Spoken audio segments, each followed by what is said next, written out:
All right, let's go ahead and keep everything rolling here on Locked On New York Rangers. Big shout out to the Everydayers as always, where we continue with our fun-filled offseason series of best and worst case scenarios, where we basically just take a look at every player on the roster, discuss the good things that could happen, the bad things that could happen, and then just kind of a season outlook, a verdict, if you will, at the end of the episode. We'll probably do another one of those in the next one, potentially on Adam Fox, who's one of many players looking for at least something of a bounce-back season. But to keep everything rolling here today with the prospect talk, we just did Dan Rosen's top 5, and again, I'll run through it again real quick just to make sure we're all on the same page. Dan Rosen's top 5. Perreault, Morrow, Othmann, Spence, Emery. We'll go ahead and we will dive into my own personal top 5 here. And number 1, to the surprise of absolutely no one, I'm on the same page with Dan Rosen. I've got Gabe Perreault at number 1 overall. Everything we've read about him, everything we've seen, the numbers that he's put up at, certainly at BC when he was playing there, this is where Perreault belongs on this list. Everybody felt like it was a massive steal for the Rangers once he fell to their selection in the NHL draft a couple of off seasons ago here. People felt the Rangers got a good one. There were people saying that, he might end up going in the top 10, and obviously he did not. And I think maybe one of the things that worked against Perreault was his size or lack thereof. Listed at 5'11" and 178 pounds. It sounds like he's working to add some weight this offseason, which is always a good idea for, younger and, lankier players that are making it to the NHL. But that's great to hear. Look, the lack of size, maybe that gives some people some pause, but for me, it's not enough that I would have wanted the Rangers to take anybody else in this spot. I think it was like 23 or somewhere in that area where the Rangers got him. They got very lucky that night. As we mentioned, Perreault toured up at Boston College. He went pro last season. Got the 5 games with the Rangers, was kind of in and out of the lineup because, of course, Peter Laviolette had to be stubborn at the end of a lost season, and Perreault's a healthy scratch for a whole bunch of games. And that's one thing I don't want. If Perreault does make the team out of training camp, then make sure he's in the lineup every night. And none of this 4th line, 7 minutes a night BS, all right? If this kid has to play, so whether it's with the Rangers in a top 9 role, he has to either be that at the bare minimum if he's going to be on the Rangers, or he should be in the AHL, playing top line minutes, top power play, all that good stuff, leading or almost leading the Wolfpack in ice time every single night. So we'll see how it goes. Again, I still lean toward Perreault starting this season in the AHL. That would be my personal preference. But if he lights it up in the offseason, or rather the preseason, I can certainly be talked into Perreault getting an opening night roster spot. Well, we will see. But Perreault, for me, no-brainer, number 1. Number 2, we're going to go with Brennan Othmann. Dan Rosen had him at number 3. I'm still going to put him at number 2. I feel like Othmann, due in part to the lack of offensive fireworks this past season, maybe his star is kind of diminished a little bit in the eyes of fans, in the eyes of, NHL media members, whatever it might be. And I guess it is a little concerning that he only ended up with 2 points in 25 games. I realize, how he's being deployed has something to do with that. His ice time, his line mates, his lack of power play time, all that stuff. But yeah, that's a very minuscule amount of points for 25 games. But I'm still going to put him at number 2. The one thing that I still love about Othmann, and the one thing that's always been on display, even with the Rangers, even when the offense has not been there, is the physicality. This guy goes out there. He's a wrecking ball. That's been his MO ever since the Rangers drafted him, that this guy plays with some bleep you. He plays with some edge. He'll get in your face, and he'll throw the body, and he'll go to the dirty parts of the rink. And again, even without the offense, he's done all those things with the New York Rangers. You look at 25 games, 49 hits in the NHL. And that's despite averaging only 9 minutes and 52 seconds of ice time. Like, it's not an enormous total, but in terms of time on the ice, yeah, I mean, that's a pretty good amount. This guy's going out there and looking to hit everything that moves, and that's encouraging. And that's something that will not slump in Brennan Othmann's game. And I'll say this, too. I feel like with Othmann, this is up there as far as Mike Sullivan's biggest test with this team.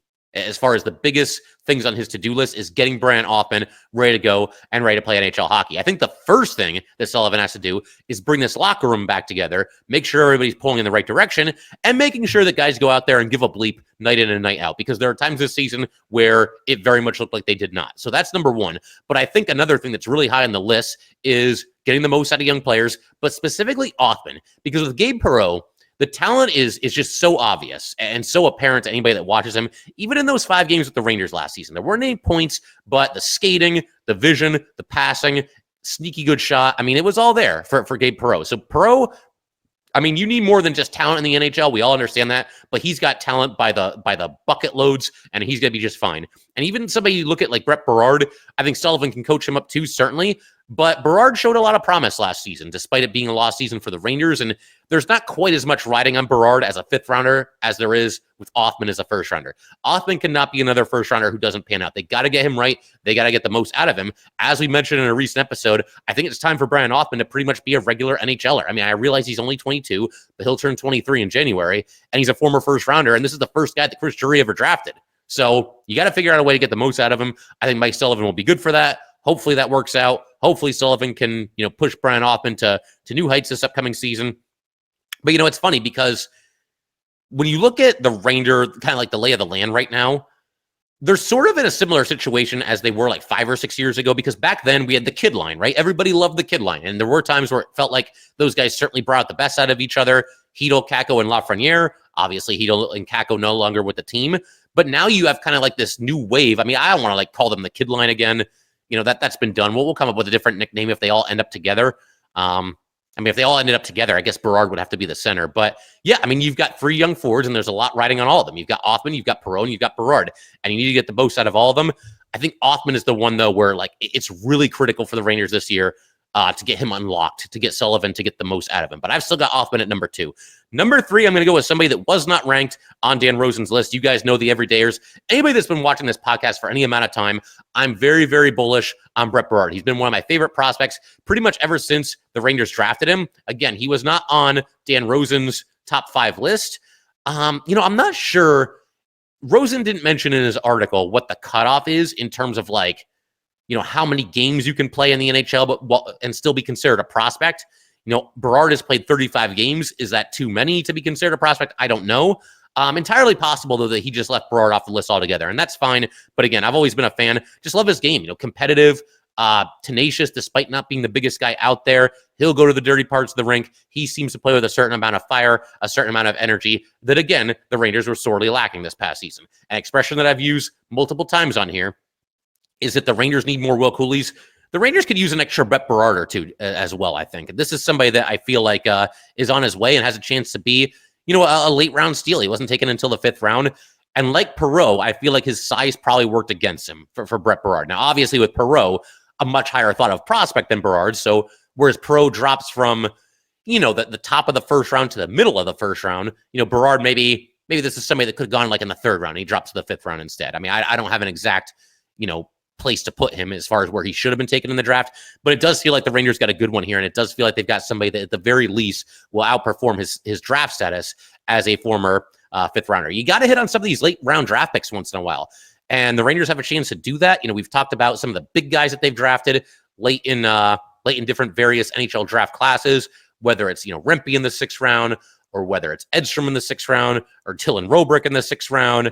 You could throw, Berard's not as big as those guys, but you can throw him in there as far as potentially being a late round steal in the 5th round. And if you want to go back even farther, guys like Jesper Foss, he was a 6th rounder, and certainly the most obvious one, Henrik Lundqvist in the 7th round, Igor Shesterkin in the 4th round. You got to find some diamonds in the rough. They're not all going to work out, and it does become a little bit of a dart throw, but you got to find some guys that in one way or another are going to contribute to your team. And hopefully Brett Berard fits that description, and I think he will. Again, I'm probably higher on Berard than most people that watch this Ranger team, but I've just always been a fan, and I'm going to stick with that. Number 4, we're going to go with Scott Morrow. Dan Rosen had Morrow at number 2 on his list. I'm going to put him at number 4. It's funny because, the Rangers trade K'Andre Miller, and I feel like that wasn't really all that surprising. The writing was on the wall. I think most Ranger fans were in favor of this, and I was saying all offseason, I think you can get a 1st rounder. Rangers get a 1st rounder, they get a 2nd rounder, and they get Scott Morrow. And when you see that the Rangers get these 3 assets, 2 picks and a player, it's very easy to look at the 1st rounder and the 2nd rounder and kind of wow, we got that much for him, and kind of look at Morrow as kind of like the throw-in. Morrow's not a throw-in. There was an article written last January or February, I believe it was, where, and it's just one person's opinion, but this writer had Morrow as the number 1 prospect for the Carolina Hurricanes. So this is not just some random dude that the Canes took in the 6th round. I'm trying to think of a good example, like Jackson Dorrington. He was part of the JT Miller trade last offseason, and who knows, Dorrington's young. He might be a good player. He might make it to the NHL. We will see. But he was largely considered a throw-in for the JT Miller trade. This is not a throw-in. This is somebody that the Rangers have plans for, and as I've mentioned in the past, I would think he would probably start this upcoming season in the AHL. but he should be given a chance to compete. And if he makes the NHL roster, then good on him. I mean, that could certainly happen as well. It's funny because, again, there was that one article that had him as the number 1 Canes prospect, and we've got him at number 4 here. I do anyway. Maybe you have him higher than that.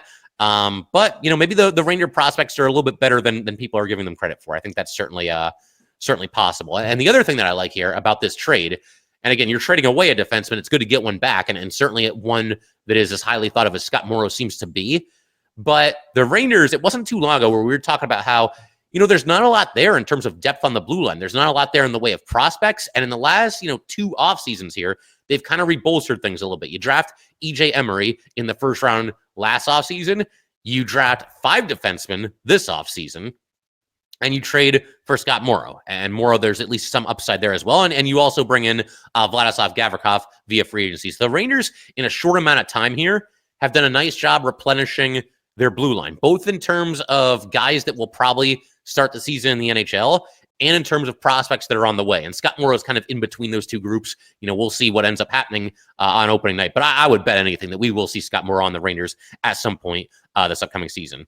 And then number 5, this is a tough one for me. It was kind of a toss-up for me between both Malcolm Spence and Dylan Robrick. But because Malcolm Spence was number 4 on Rosen's list, let's shake things up a little bit. Let's have a little bit of fun. I mean, it's just an off-season prospect ranking, right? We'll put Dylan Robrick at number 5 here. Part of the reason for that is Robrick clearly is closer to being in the NHL than Malcolm Spence is. And I don't think that was part of the criteria for Dan Rosen's article, but I'll use it here at least. It's possible we see Robrick this season. He's an absolute giant. Again, 6th rounder. We mentioned him just a second ago and did a great job with the Wolfpack this past season. He ended up with 20 goals, for Hartford in what was his first season of pro hockey. And this is just 1 year after he was actually a point-per-game player in the OHL with the Oshawa Generals. He ended up with 26 goals, 46 assists for 72 points in 68 games. I realize it's junior hockey. I get that it's not the NHL, and it gets tougher than that, and his ice time will go down, and that'll bring his points down too. Fine. You know what? It's still a 6th-rounder who, one step away from pro hockey, is putting up, point-per-game production, to say nothing of his tremendous size. And size doesn't slump. 6'7", 205 pounds, and somebody that I'm definitely going to be keeping my eye on. I assume this guy, Robrick here and multiple other players on this list will participate in the Rangers-Flyers rookie series. Perreault is going to be there. You got to figure. I don't think Othmann or Berard will be there. They've played enough in the NHL that they'll probably sit this one out. Scott Morrow could maybe go either way. I mean, he's played in the NHL, and he debuted as long ago as 2 seasons ago. I believe it was just 2 games 2 years ago that he played with the Canes, but it's not like he's got a ton of NHL experience. I wouldn't mind seeing him in that game as well, but we'll see how they look to go. But I think Robrick will be there for sure, and he's gonna be tough to miss. Again, 6'7", 205 pounds. And he's somebody I'm gonna be watching very, very closely if he does participate in that tournament.